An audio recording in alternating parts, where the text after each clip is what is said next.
Good afternoon. Welcome once again to the Gain Line here on Wales Online. England v Wales then is just 24 hours away, so it's time to put the necks on the line and predict what's going to happen. Here to do just that are Matthew Southcombe and Andy Howell. And of course, as always, we want to hear from you, so please do get your comments, predictions and questions coming in.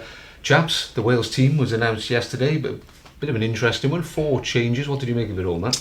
Yeah, it was a very interesting one. Caught us a bit on the hop, when we started getting word of all the changes that were coming in. Particularly the Faletau news, when you think about it, it makes a bit of sense, but initially it's like a bit of a surprise when you hear about that. Rob Evans' inclusion sort of has come from nowhere as well.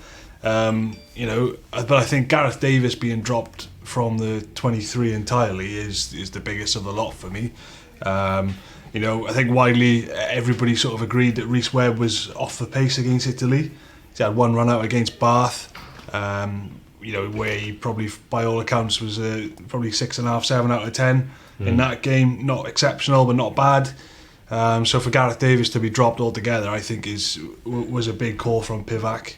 Elsewhere, Liam Williams comes straight back in. It's not really too much of a surprise. But yeah, the Gareth Davies one for me was the big one. What about you, Anne, with particularly Liam Williams and Josh Navidi, 2 great players we know, but they haven't played rugby for quite a while, the pair of them. Any concerns about that? Yeah, absolutely. Yeah, I've got major concerns about those and about the treatment, not the treatment of Gareth Davies, but you wonder, what's happening with Wales. 1 minute, Gareth Davies is in the team, he's completely out of the match day 23. Wales are, Wales clutching at straws a bit with their selection. Do they actually, I'm not 100% confident at the moment in what Wales are trying to do here. Now, Wales, realistically, are out of the championship, yet they plucked 2 players Navidi's had 1 or 2 games since the World Cup because of hamstring injury, suffered a recurrence of that hamstring injury, and now he's been rushed back. Now he's playing against England in potentially the toughest match he's going to have this year. And Liam Williams hasn't played since being injured at the World Cup, major ankle surgery,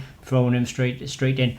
I don't think there was any need to throw those guys straight in because Wales are going to Twickenham with really there shouldn't be too much pressure on them because nobody actually, or hardly anyone, expects Wales to win. So I wouldn't risk those blokes up there. I would use this game to give others an opportunity and look at 2 of Wales' brightest young stars, Aaron Wainwright and Adam Beard, nowhere near the match day 23. Now, what is going on? Because Pivac, when he came in, he said he's going to look to the future towards the World Cup. You look at this team though, how many of this team is actually going to make that World Cup when you look at their age profile? So I'm surprised at his selection. And, I'm worried about the potential outcome at Twickenham. What is going on, Matt, as Anne says? Particularly Navidi. Yeah. Why is so important that Josh Navidi comes in when you've got people like Wainwright and Faletau who could have played? Well, we talked about it at length on the Welsh Rugby podcast yesterday, and basically what we're thinking there is that Josh Navidi, first and foremost, is a big unit. When it comes to breakdowns, he's an absolute destroyer. Simon on the podcast mentioned his memories of Navidi coming back in the warm-up games before the World Cup, and because he was just coming back from, I think it was an elbow problem then, and one of his first acts was to sprint 40 metres and clear 3 English players out of the same ruck. That's what he does. He brings that physicality in his sort of ball carrying, his dynamism. More specifically, probably his work at the breakdown, which has been a major issue for Wales so far in this tournament. So I think that selection is with the view of England are going to bring probably more power than any forward pack that Wales have faced in this championship. That is a huge forward pack that Eddie Jones has named. So I think Navidi's gone straight back in there because of that physicality. Yeah, but Navidi, he's going to have to perform probably a one-man job at the rucks because Wales' tactics under Pivac, same as the tactics of the Scarlets, is not to commit many men to that breakdown. So he's going to be up against it because our columnist, Gwyn Jones, Wales Online Today, pointed out that Faletau and Tipperich have been ordered to play the 15-metre channels and they haven't been near many rucks. So they haven't been there to give a hand. Now, Tipperich has been used at rucks by Gatland and Navidi in a joint pincer operation. Well, Wales now, they're not committing many to the rucks. England, you can see they're targeting that already. Okay, they claim Sam Underhill got some knock, and that's a justification for picking Mark Wilson. But don't forget, Mark Wilson had a big game against Wales in the Principality Stadium in last year's tournament, and he's a big unit as well. And he's been there to knock people off the ball. So to me, clearly, as France did, as Ireland did, they will be targeting Wales at the breakdown. Okay, let's hear from Wayne Pivac then. He was speaking yesterday at his press conference about Eddie Jones and the reasons behind his selection.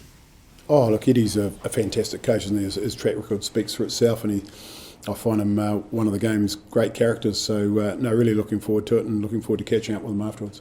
What about the level of expectation for this game? How high should the Welsh public hopes be?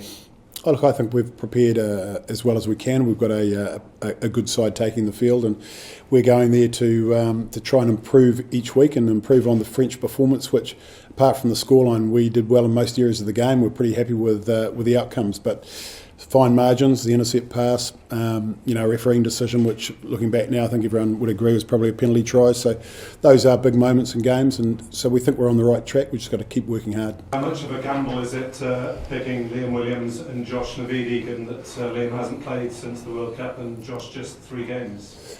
Yeah, the key really was to get enough volume into them. They've done that now, and we think they're both ready to go. They've trained very, very well, put in a lot of hard work to get to the start line this weekend, and they're both very, very experienced players now as well, and they know their bodies as well as anybody, and we're confident they can do a job for us. You've named Dan Biggar at fly half. What's his state of fitness, and how far will you take the backup measures? No, he ran well today. He's been goal kicking today, so Dan's good to go.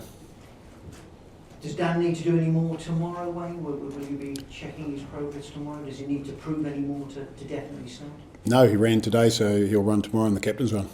Yep, he's fine. Surprised at his recovery?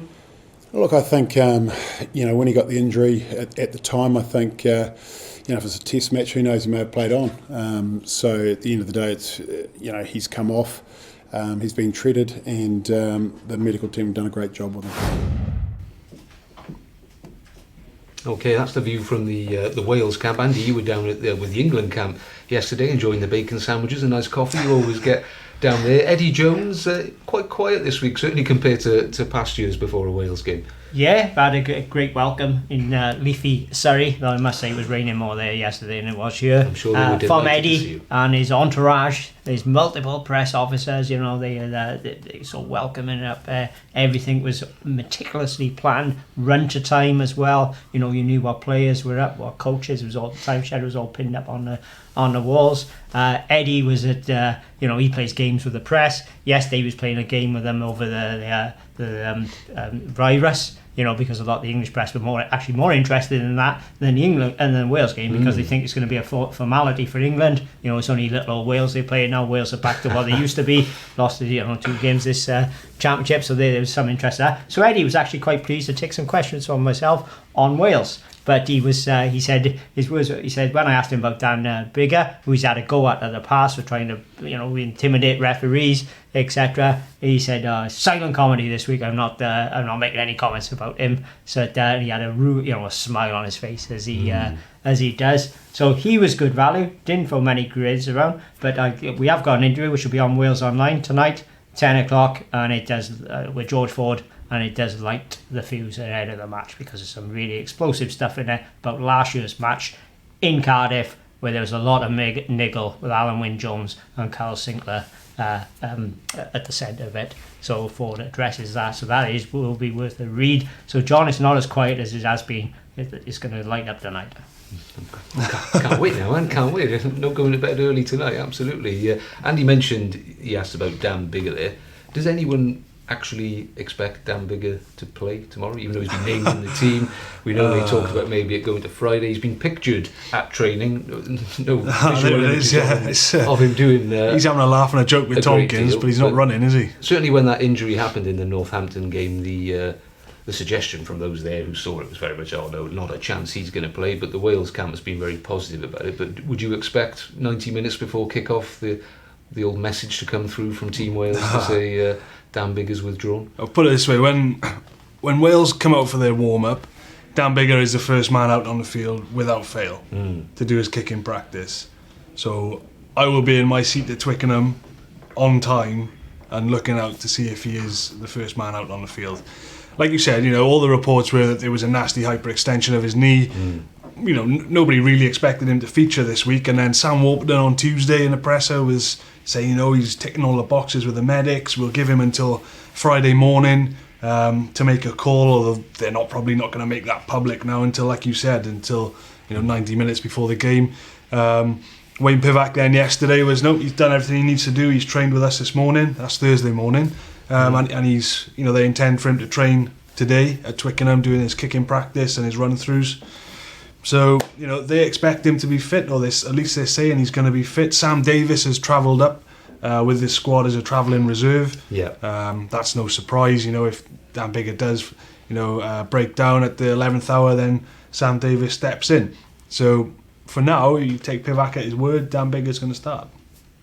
We shall see. I suppose let's have a couple of questions then, just to break things up. Luke Price, not the Ospreys, Luke Price, I imagine, you never know, asks, Wales haven't lost 3 matches in a Six Nations tournament since 2007, he says, before Warren Gatland's time. Is that acceptable? Or understandable, maybe, with this transition period? No, it's not. What transition period? He's got the same players at his disposal as Gatland had. Won a Grand Slam last season, reached the semi-finals of the World Cup. I think Wales have they made a mistake in a sense that they're saying they're coming in and they want to build on what's happened before and we are building for the future. I haven't seen any signs of that whatsoever in selection. And what were Wales doing wrong in the past? They were arguably punching way above their weight, and maybe a World Cup semi-final is as good as it would get for Wales. So is there a danger? Matt's been involved in the camp. Is there a danger here that Wales are tinkering too much?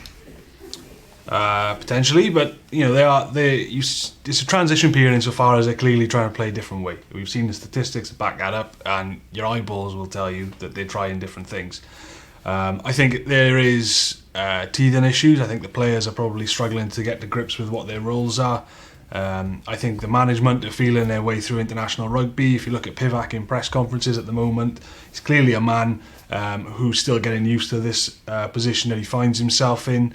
Alan Wynne-Jones spoke about the record that Luke Price has just mentioned there. He thanked the journalist for bringing it up, but he again pointed out that he felt the comparisons between Pivac and Gatland were unfair, purely based on the fact that Gatland obviously had so much time in the role and all the rest of it, and Wayne Pivac is in his sort of first campaign. I know Warren Gatland won obviously the Grand Slam in his first Six Nations campaign, but those incidents and those examples are so few and far between that they're the exception, not the rule in this situation. So did Eddie Jones win a Grand Slam in his first campaign? Yeah, he was the other one. So, but how often does that happen? Not very often. New Zealand do it all the time with new coaches, don't they? Yeah, but Wales had pretty average Six Nations under Warren Gatland as well. Yeah, I know they had some, but when you look at the players and where they finished last season, they're reigning European champions. And like I said, they reached the semi-final of the World Cup. They're not exactly coming from down, at a lower level. They're coming from being one of the top teams in the world. Don't forget, they nearly beat South Africa, the eventual world champions, in that semi-final. That was a nip and tuck game. Could have gone either way. Does it relate to this? So Alex asked, does the fact Pivac's only got a 2-year contract to start with mean he can't fully look to the World Cup in 4 years' definitely puts time? more pressure on him, and I wonder if that is a mistake by the Welsh Rugby Union. And Sean Edwards has told me that's the reason he left Wales, because he was only offered a 2+2 year deal. If Sean had been offered a straight 4-year deal, he would have stayed. So I think this 2-year thing does put massive pressure on Pivac, because if Wales lose this game against England, and then you can't really experiment much against Scotland because of the Welsh public expect Wales to win that game, going with the experimental team, come unstuck there, and then they go into to face New Zealand, or supposed to be going, we know what's going to happen with the health issues in the world, but face the All Blacks, albeit a new look All Blacks, in the summer. Wales haven't beaten them since 1953, is it? So it's going to be tough for him, isn't it? When's he going to be able to make changes when you look at the teams they're playing in the autumn as well? Yeah. Okay. One more then from Mark here. Why do you think? Gareth Davis has been completely dropped from this squad. Well, Wayne Pivac explained the decision being that Rhys Webb brings the experience, a bit of game management, and great communication around the field. Does that suggest that Gareth Davis doesn't bring those things? That's a fairly damning indictment of Gareth Davis from Pivac, if you ask me. That's why I think this is a bit of a bombshell thing, because Gareth Davis was involved in the majority of those unbeaten games when Wales created history in Gatland's final year. He was involved in the Six Nations Grand Slam last year, and he was the main man at the World Cup by and large. sort of drop him out of nowhere. He's got a great try scoring record for Wales. There are question marks over his game management, and there always have been, particularly box kicking. Sometimes he overdoes it a little bit in terms of going on his own.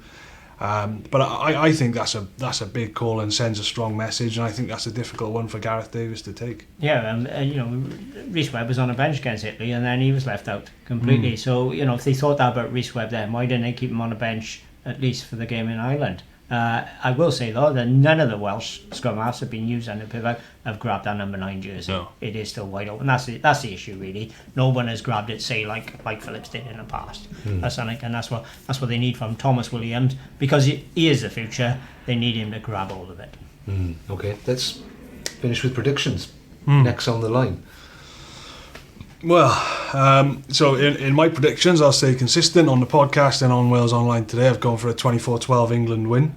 I think England will probably, they've got too much power. They'll take control of the game. If England's big runners get into it, Wales struggle to slow them down at the breakdown. Then it's going to be a really long day at the office. If Wales were to win at Twickenham, it would be huge for Pivac. But I think it would be a massive surprise because, the teams, if you look at where they are, they're on totally different trajectories. Wales are sort of stuttering and stumbling their way through the Six Nations, trying to figure out what they're trying to be. Whereas England, since that opening defeat to France, got the job done at Murrayfield, and then we all watched on when they absolutely destroyed Ireland a couple of weeks ago, and that was ominous. So I think they're the team heading in a really good, positive direction at the moment. With England's match with Italy being postponed, might not be played till next season. This is their final match in the Six Nations as it sort of currently stands. Yeah. So I can tell you from being up there, yes, they are fired up for a huge performance, and they want revenge for what happened in Cardiff last season. They think Wales' antics and the niggle, won that game for Wales, and so they feel they owe Wales one.